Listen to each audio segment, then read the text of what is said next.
Bom, então trato hoje de cláusulas acessórias, designadamente cláusulas acessórias no contrato de compra e venda, e uma em especial, a condição, né? Como nós sabemos, e aqui eu vou com certeza tangenciar muitos conceitos de teoria geral de direito civil, e tentar, pelo menos essa vai ser a minha preocupação, a estrela polar da minha apresentação, não sei se vou levá-la a cabo da forma adequada, enfim, detalhar, explicar, dentro das minhas limitações, esses conceitos todos, de modo a incluir todos os participantes, mas as cláusulas acessórias são ditas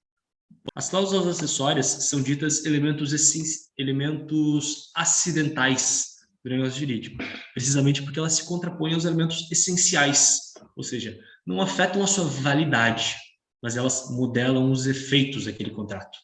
Ou seja, a cláusula acessória pode ou não existir, consoante a vontade das partes e a liberdade de modelação contratual. Essa cláusula acessória em especial, a condição, né, designadamente, ou que tem precisamente a função de ser uma declaração de vontade em virtude da qual o negócio jurídico fica dependente da verificação de um facto futuro e incerto, pelo que respeita aos efeitos que dele devem derivar. Essa definição aqui é de Guilherme Moreira, insigne professor de Coimbra de 1907. Agora estou eu a homenagear os doutíssimos e celebríssimos professores de Coimbra, não o Pedro.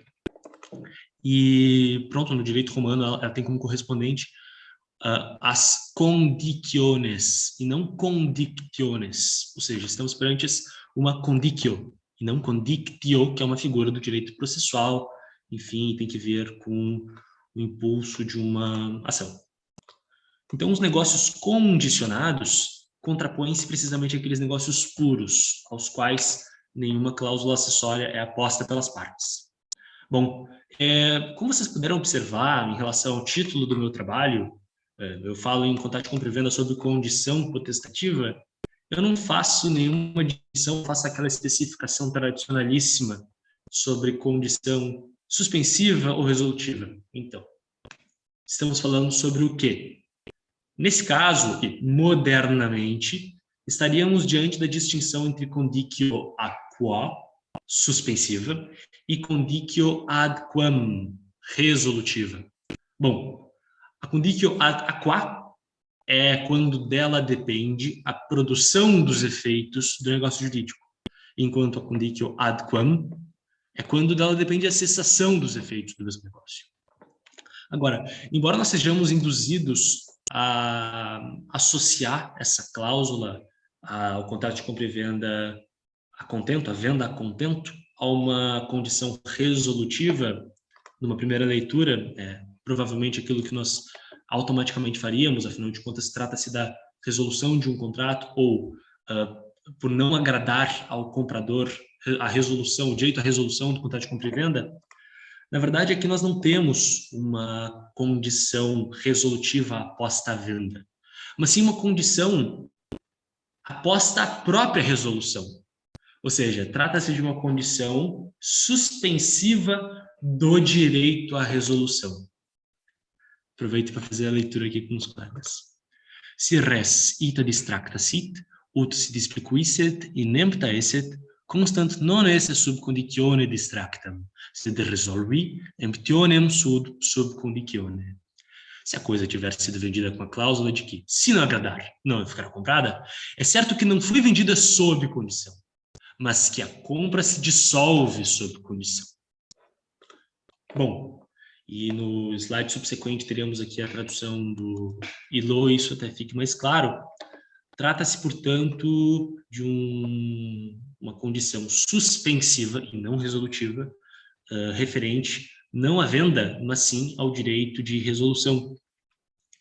Então, nesse caso, o direito de resolução é um direito potestativo, à medida que depende meramente de um ato de vontade, e a contraparte fica numa situação de sujeição, e o exercício do direito à resolução coincide precisamente com a verificação da condição suspensiva. Bom, acontece que os romanos não admitiam a condição resolutiva. E é precisamente por esse motivo que eu disse que essa distinção, o binômio, é moderno, moderníssimo, né?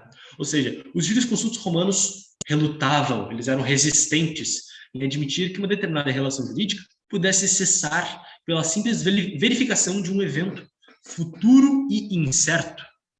Isso decorre exatamente da vocação de permanência da grande maioria dos institutos jurídicos, né? E aqui a gente pode citar os contratos em geral, casamento, sociedade, outros tantos, mas especialmente em virtude de um caráter perpétuo próprio da natureza de alguns institutos, né? E aqui eu posso citar a propriedade e a servidão.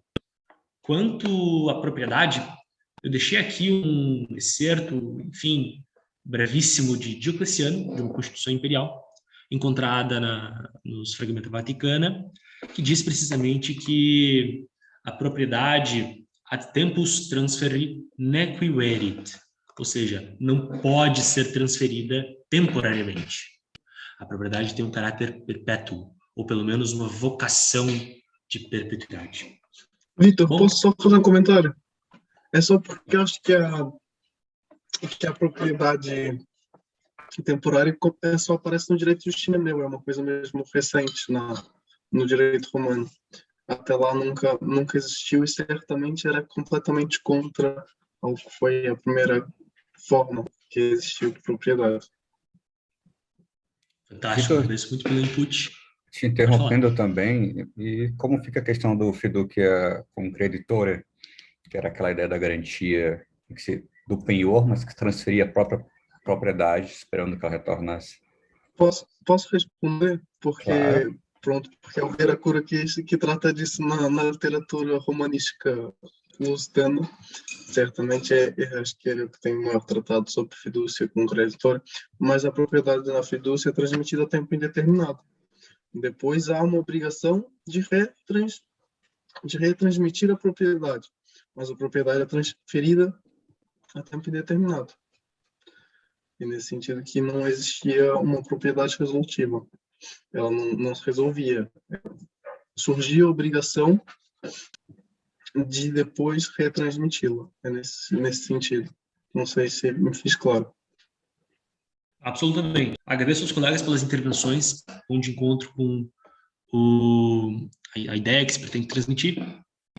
E aqui, nessa tradução do mesmíssimo fragmento pelos franceses Hilot e Berthelot, ou melhor, aqui concretamente pelo Hilot, nós visualizamos com mais facilidade precisamente essa ideia, né?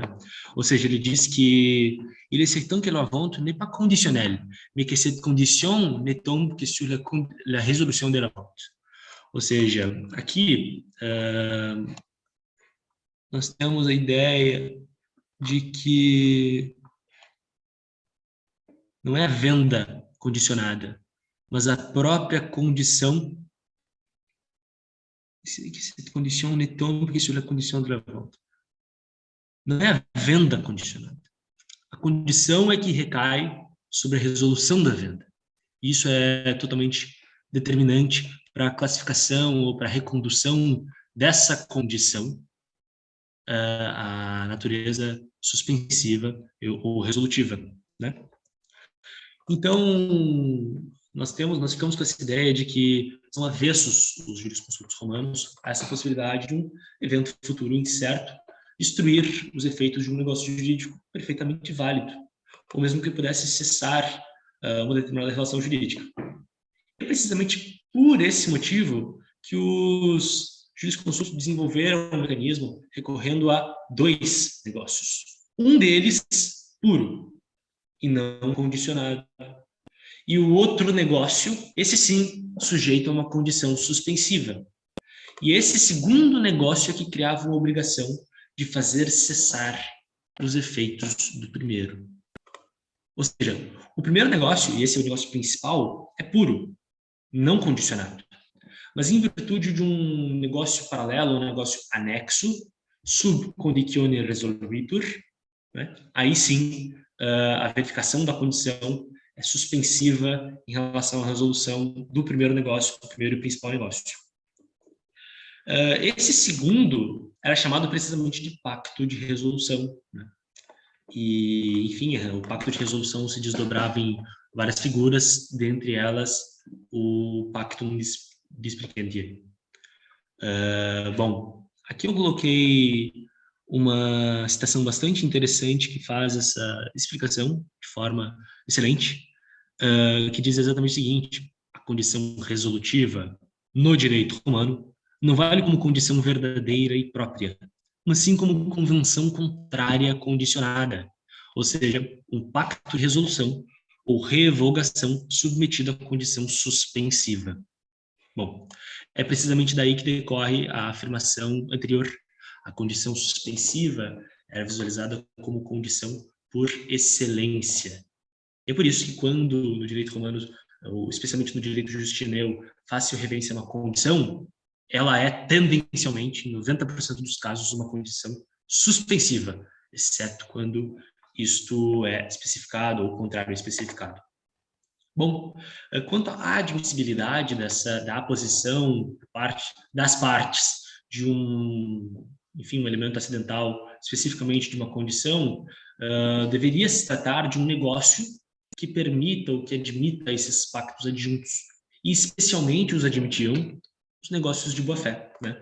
A compra e venda, o mandato, a sociedade, esses todos admitiam a posição dessas cláusulas.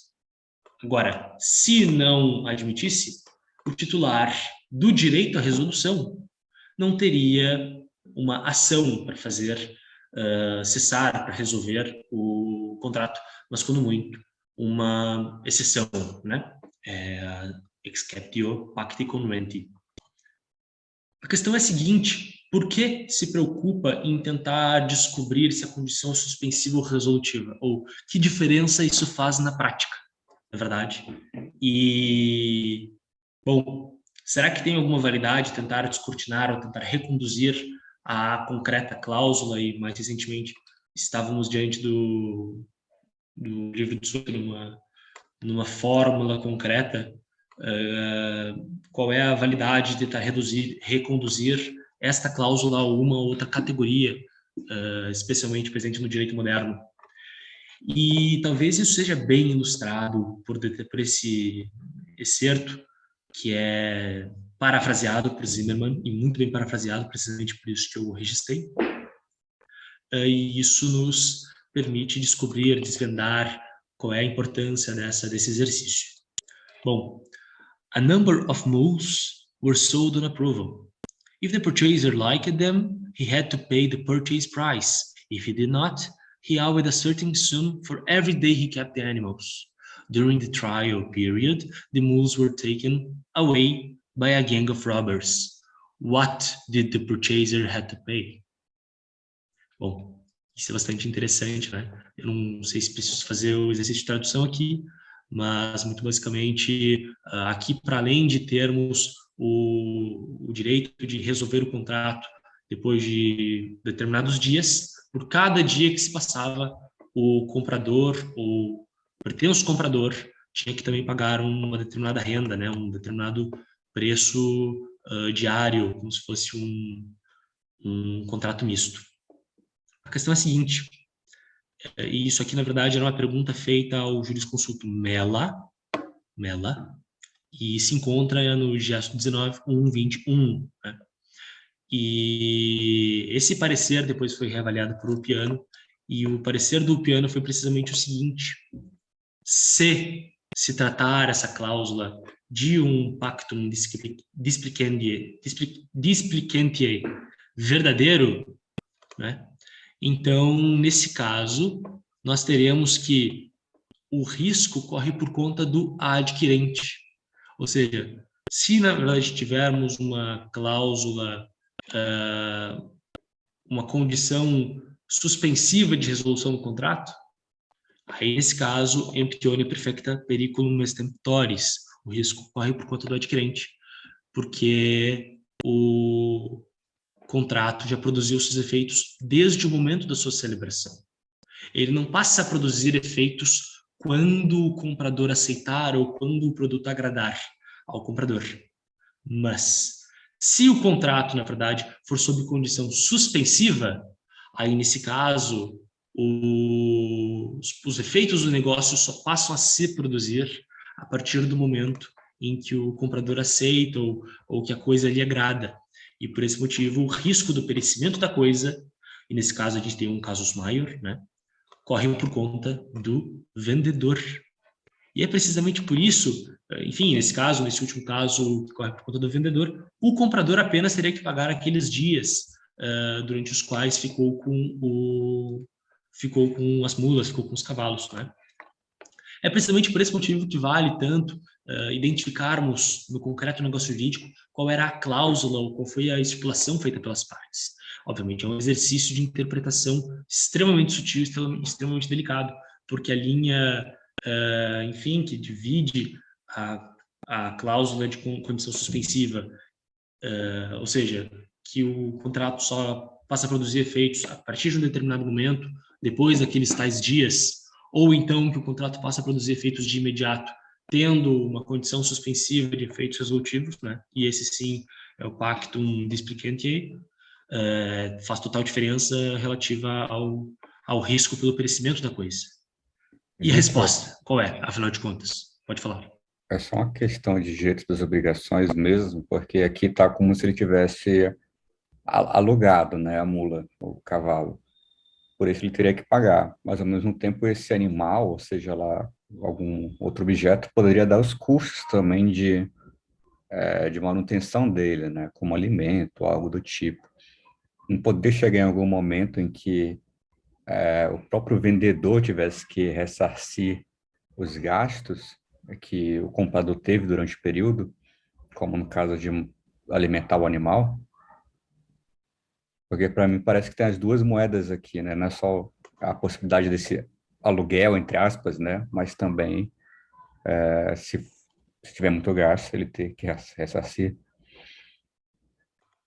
Olha, depende. Se o contrato produz efeito no momento da sua celebração, e nesse caso, tratando-se, portanto, de um pactum displicantiae, então o risco corre por conta do adquirente. E se o cavalo já era dele, se as mulas já eram dele desde esse momento, então com certeza o vendedor não tem que ressarcir por gasto nenhum em relação a um evento de terceiros.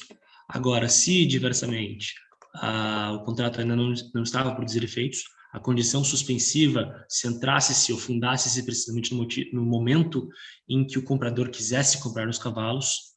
Bom, nesse caso, da mesma forma, ele suportaria o risco do perecimento, mas não teria que ressarcir pelo incumprimento contratual, porque não tem culpa, né? Ou seja, foi um caso fortuito, não sei se posso dizer isso tecnicamente, mas acredito que o vendedor com certeza não teria que ressarcir o comprador.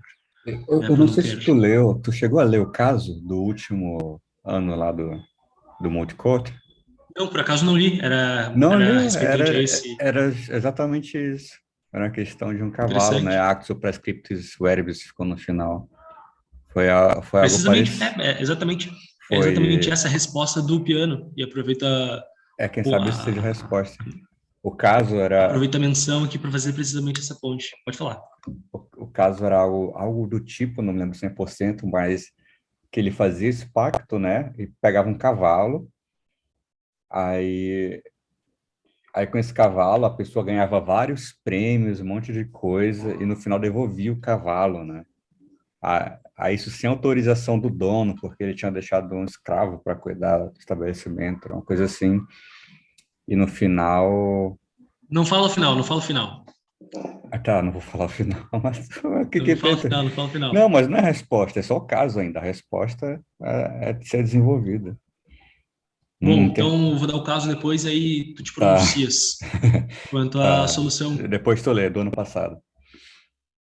Bom, então aqui é bastante interessante que o piano se pronuncia a respeito da questão, que não lhe foi colocada diretamente, e ele afirma que é precisamente necessário entender o que as partes querem fazer. Et mihi videtur verius interesse quid actum sit. Achei uma coisa tipo, para mim, a mim me parece que seria necessário ver o interesse, ou enfim, aquilo que as partes pretenderam com aquela convenção, né?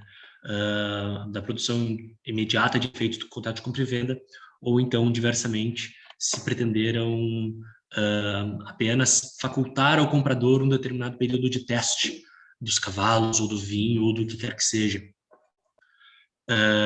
E aí, como é certo, essa resposta é bastante sutil, porque a linha que divide essas duas possibilidades e, portanto, o risco pelo perecimento da coisa é muito tênue e é muito sutil. E é interessante referir aqui, já deixo como primeiro ponto, esses 3 estados, ou essas 3 fases da vida da condição, dessa cláusula acessória. Em primeiro lugar, o estado de pendência de qualquer condição, em abstrato, chama-se conditio pendent.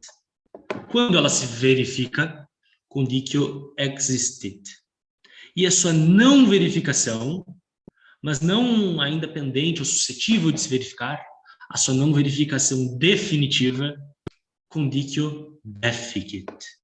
Bom, em relação, precisamente agora entrando e adentrando no pactum expliquente em específico, essa cláusula, na verdade, traduz a faculdade do adquirente, do comprador, de rescindir o contrato, caso a coisa transferida não lhe satisfaça. Caso a coisa já comprada, né, ou seja, o contrato produz efeitos de imediato, não lhe venha a satisfazer. Ou seja, é o próprio exercício do direito a rescindir o contrato que consubstancia a verificação dessa condição, agora já sabemos, suspensiva. Agora, seria uma condição suspensiva do pacto resolutório anexo ao negócio jurídico puro. Ou seja, não é uma condição aposta ao negócio principal. E o efeito desse estado, o conditio existit, é a própria resolução retroativa dos efeitos do negócio. Agora, a conditio deficit, nesse caso em especial, apenas se verifica se for ultrapassado o prazo que normalmente, tendencialmente, as partes vão fixar para o exercício desse direito à resolução. Se não fixarem prazo algum, e aproveito para me servir de novo do Zimmermann, algumas pessoas defendem, alguma doutrina defende, enfim, eventualmente com o hábito de crerem, os romanistas entenderem, perceberem mais de direito romano que os romanos, que se poderia aplicar um prazo de outro instituto por analogia, um prazo curto, um prazo de 10 dias mais ou menos. Então aqui já me faço valer da tradução, e mesmo para não tomarmos tanto tempo. Quando se pactou que la cosa que se vende fosse devuelta, se dentro de um certo plazo no hubiese gustado, se de la acción de compra, como cree Sabino, ou se dá del hecho, ou seja, actio in factum, próxima à compra. Ou seja, a cláusula aqui é se pactou que a coisa que se vende, enfim, não fosse tida como vendida, se dentro de um determinado prazo o comprador deixe de gostar dela, ou não lhe aprecie mais o objeto da compra. Nesse caso, então, aqui se fala sobre a tutela processual, aqui tem direito o comprador. Bom, esse prazo, como é certo, significa, na verdade, a delimitação temporal da condição a um determinado prazo, e nem por haver uma delimitação temporal certa, aquilo na verdade, converte-se num termo, né? Continua sendo uma condição, em se tratando, na verdade, de um evento futuro e incerto. Aqui, na verdade, apenas faz uma delimitação de quando pode acontecer esse evento incerto, que, como é certo, depende, na verdade, da vontade das partes ou da vontade do comprador. É, na verdade, uma cláusula estritamente favorável ao adquirente. E é precisamente por esse motivo que se chama condição potestativa, que depende da vontade do comprador. Aliás, outros pactos também condicionam os contratos de compra e venda. Ou seja, o pacto explicante não é o único contrato, o único pacto que, na verdade, condiciona as compras e vendas. Existem outros e todos eles, na verdade, fundam-se em condições suspensivas. Em primeiro lugar, nós temos aqui o pactum in diem addictio e, enfim, eu me faço valer agora definição de Santos Justo é quando o vendedor reserva para si o direito de vender a coisa a quem oferecer melhores condições, ou seja, é o que nós hoje conhecemos como pacto de melhor comprador, e também a lex commissoria, em que o vendedor reserva o direito de pedir a restituição da res se o comprador não pagar o preço no tempo convencionado. Nessas duas cláusulas que eu acabei de referir, elas, na verdade, aparecem com menor frequência no digesto, e talvez por isso com menor frequência nos cursos de romano, mas a cláusula era menos standardizada. No digesto é muito frequente essa menção ao pactum displicantiae, precisamente porque retiramos daqui uma cláusula bastante frequente no tráfego jurídico, né? Além disso, essas duas outras, o in diem addictio e a lex commissoria, eram, na verdade, cláusulas mistas, ou seja, não eram nem potestativas e nem casuais, isto é, não dependiam apenas da vontade de uma das partes, como as condições potestativas, e nem dependiam do acaso ou de um determinado evento ou de um ato de terceiro. Eram mistas, né? Ou seja, em primeiro lugar, dependia, por exemplo, o primeiro de haver uma proposta melhor e também da vontade do vendedor. Em relação a todas essas três, em conjunto falando, inicialmente elas tinham meramente eficácia obrigacional, mas posteriormente, com a progressiva fusão entre o ius civile e o ius honorarium, né? E essa fusão denomina-se ius novum, ou ius extraordinarium, os pactos rescisórios, e isso afeta todas essas três cláusulas, adquire uma eficácia real. É precisamente por esse motivo que o vendedor, com o exercício do direito, né, dessa condição suspensiva, que corresponde à condição suspensiva, à verificação da condição suspensiva, recupera pelo próprio direito a propriedade da coisa, né? E por ser proprietário, é protegido pela reivindicatio.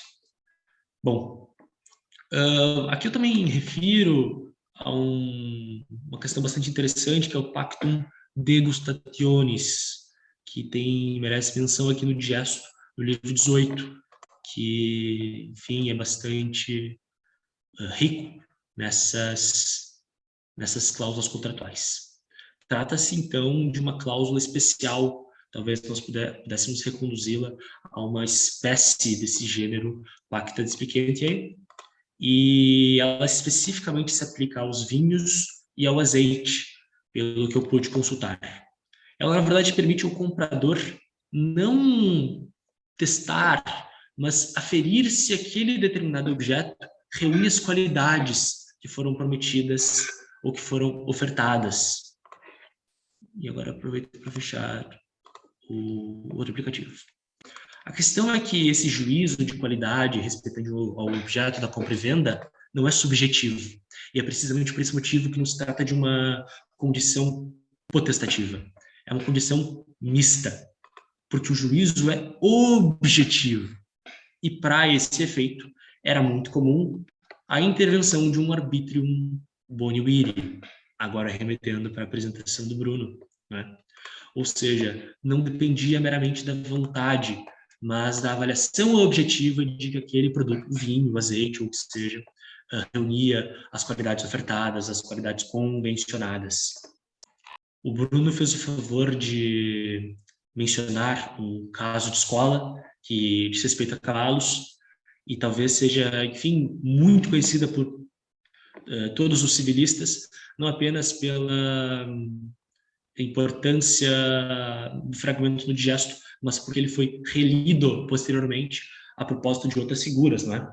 Acredito que o próprio e grandioso Karl Larens use desse caso para abordar a questão do enriquecimento sem causa, e outros institutos, depois eu posso falar disso, podem ser também trazidos à colação. Então, lendo convosco, nós temos aqui que Caio vende a Mévio 3 cavalos, com a cláusula de que este poderia resolver o contrato se não se encontrasse satisfeito após 13 dias. Depois de ter usado os cavalos de uma corrida, E apesar de ter ganhado o primeiro lugar, ele decidiu devolvê-los, recusando-se a comprá-los. Quid iuris.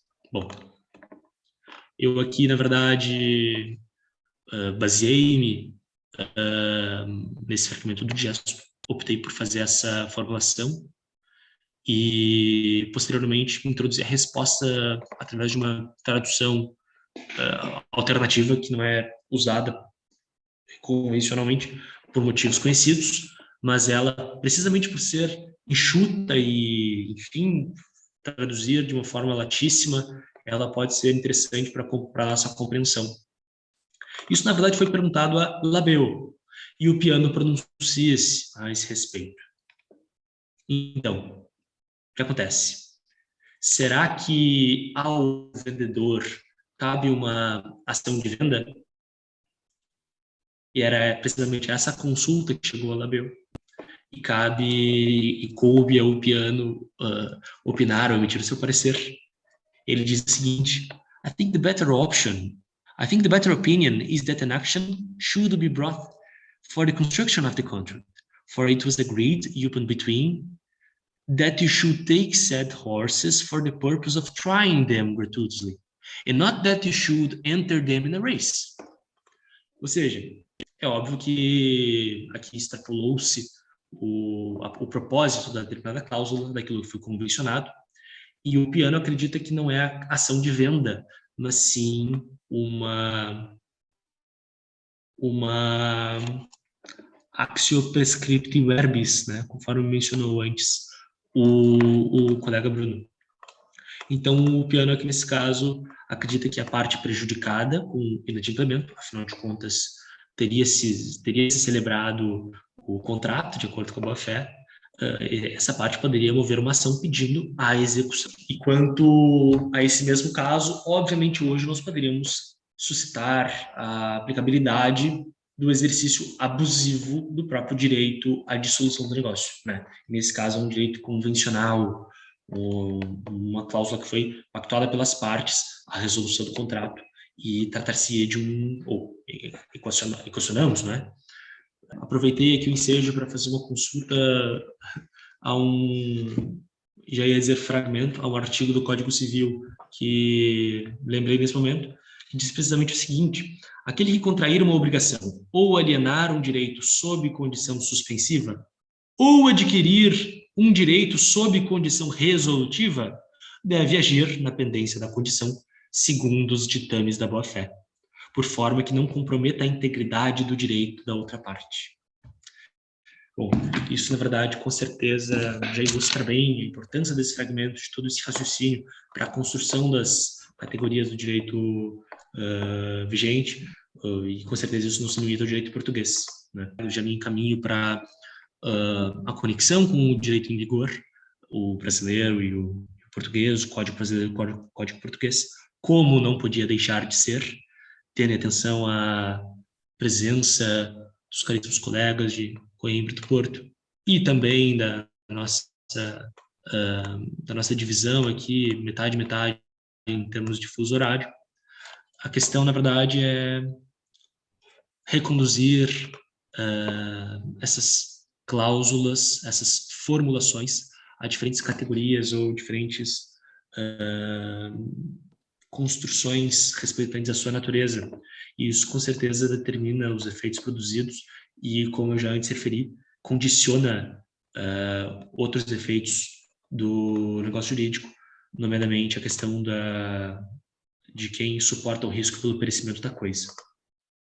E a questão que fica é a seguinte: esses pacta displicentiae eram uma condição potestativa ou uma condição meramente potestativa? A divisão é a seguinte: condição potestativa é aquela cujo efeito jurídico depende exclusivamente da vontade de uma das partes. Muito bem. De modo que a outra parte, a contraparte, fique sem margem de reação, ou seja, uma posição de sujeição. As condições potestativas, portanto, contrapõem-se às condições casuais, ou seja, as condições in eventu colata, aquelas condições dependentes da caso da vontade de um terceiro, e das condições mistas. Por exemplo, a condição de se casar com uma determinada pessoa. Depende do acaso, de uma circunstância, mas também da vontade de uma das partes, né? Essas três, as potestativas, as casuais e as mistas, são verdadeiras condições, na medida em que se arvoram em um evento futuro e incerto. Agora, é diferente de uma condição meramente potestativa, porque essas, na verdade, dizem respeito à produção de efeitos de um determinado negócio jurídico, se uma das partes quiser. Ou seja, nesse caso, não é uma condição propriamente dita, tendo em consideração que não é num evento futuro incerto que se funda a produção do efeito, mas na própria vontade de uma das partes. Na verdade, isso é um mero convite a contratar. Ou seja, se eu provar o vinho e gostar, quando o trouxeres para o Cais de Gaia, para o Porto Scale, para a semana que vem, eu o comprarei. Bom, isso na verdade é quando muito uma promessa unilateral de venda ou de compra, não é verdade? Então, em primeiro lugar, nós temos aqui essa cláusula: se o cavalo não agradar ao comprador, terá tido como não comprado. Olha, então desde o momento da celebração do negócio, trata-se de uma compra e venda que produz os seus efeitos todos, designadamente a obrigação de pagamento do preço, a obrigação de entrega da coisa e a transferência do direito real, né? E caso, em algum momento, de acordo com o prazo convencionado pelas partes, não agradar ao comprador, então, nesse caso, há uma condição suspensiva para o efeito resolutório. Diversamente, na cláusula a compra e venda, a compra torna-se perfeita se o cavalo agradar ao comprador. Nesse caso, nós temos uma verdadeira condição suspensiva potestativa. Pronto. Ou seja, os efeitos do negócio começam a se produzir com a declaração de vontade, com a verificação da condição que respeita a um facto negativo, ou seja, é o não exercício do direito de resolução. Agora, nessa última formulação, a situação é diferente. Não estamos perante uma verdadeira condição. No caso de o declarante gostar do cavalo, após testá-lo, declarará que quer realizar o contrato. Ora, nesse caso, nós estamos perante uma mera promessa unilateral de venda, né? Não existe, na verdade, um contrato de compra e venda perfeito. Porque, nesse caso, a condição não é um evento futuro incerto, mas é a própria vontade, nesse caso, a vontade do comprador. E, por esse motivo, não se perfeccionou contrato nenhum. A questão é a seguinte: no direito moderno, e nós sabemos todos que a venda a contento é recepcionada nos códigos, qual dessas formulações ou qual dessas a qual dessas estruturas reconduz o legislador à venda a contento? Nós temos, em primeiro lugar, o artigo 509 do Código Civil Brasileiro. Ele diz o seguinte: a venda feita a contento do comprador entende-se realizada sob condição suspensiva, ainda que a coisa lhe tenha sido entregue, e não se reputará perfeita enquanto o adquirente não manifestar o seu agrado. Bom, nesse caso nós temos uma condição suspensiva potestativa. Ou seja, só produz efeitos, a compra e venda, quando e se a coisa agradar ao comprador, e depois se o comprador aceitar o negócio, né? Ou seja, na verdade isso poderia ser equivalente à cláusula si placuerit erit tibi emptus. Se gostar, será tido como vendido. Diversamente, nós temos aqui os artigos subsequentes respeitantes ao Código Civil Português. O primeiro artigo diz o seguinte: artigo 923, primeira modalidade da venda a contento. A compra e venda feita sob reserva de a coisa agradar ao comprador vale como proposta de venda. Olha, nesse caso o legislador é claríssimo. Essa primeira modalidade, e a epígrafe é essa, não é invenção minha, é exatamente esse o nomen iuris, talvez, que o legislador estabelece, aqui nós temos uma mera faculdade totalmente discricionária do comprador de aceitar ou não aceitar a compra, né? E por esse motivo a gente tem uma mera promessa unilateral de venda. Não é nada, não é negócio nenhum, ou não é um negócio que ainda se perfeccionou. Depois nós temos o seguinte, artigo 924, segunda modalidade de venda a contento. Se as partes estiverem de acordo sobre a resolução da compra e venda, no caso de a coisa não agradar ao comprador, é aplicável ao contrato o disposto nos artigos 432 e seguintes. Nesse caso, sim, nós temos um pacto resolutivo. Ou seja, na verdade, é como se fosse um pacto anexo, pacto resolutivo anexo, sob condição suspensiva potestativa. O negócio jurídico produz efeitos de imediato, desde quando convencionado. E, caso em algum momento a venda não agradar ao comprador, aí produz-se o efeito da resolução do contrato. E isso seria análogo à seguinte cláusula: se displicuisset inempta esset, resolvi emptionem sub conditionem. Se não agradar a compra, se dissolve sob condição. A questão é que a diferença aqui não é meramente na formulação, uma formulação positiva e uma formulação negativa. Se o cavalo agradar, então torna-se perfeita. Se o cavalo não agradar, então não se torna perfeita. Não é meramente uma diferença na redação. Isso é totalmente diferente em relação aos efeitos que o negócio jurídico produz. E como nós antes vimos, impacta no risco pelo perecimento do cavalo, do vinho, do que quer que seja o objeto do negócio jurídico, né? Ou seja, diz respeito ao momento a partir do qual o negócio produz os seus efeitos, a compra e venda produz os seus efeitos.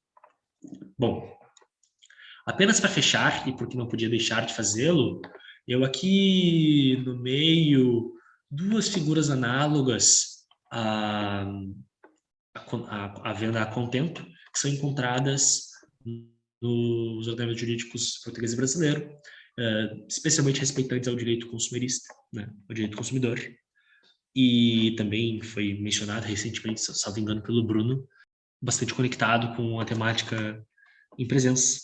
Bom, em primeiro lugar, eu coloquei aqui a diretiva de 2011, diretiva 83/2011 da União Europeia, e ela prevê precisamente o direito de livre resolução nos contratos celebrados à distância ou celebrados fora do estabelecimento. Precisamente igual à formulação do Código de Defesa do Consumidor brasileiro. A diferença, na verdade, está no prazo. Enquanto que no Brasil, esses contratos de consumo à distância ou fora do estabelecimento têm um prazo de livre resolução de 7 dias, no direito europeu, ou no direito da União Europeia, teria um prazo de 14 dias. Pronto.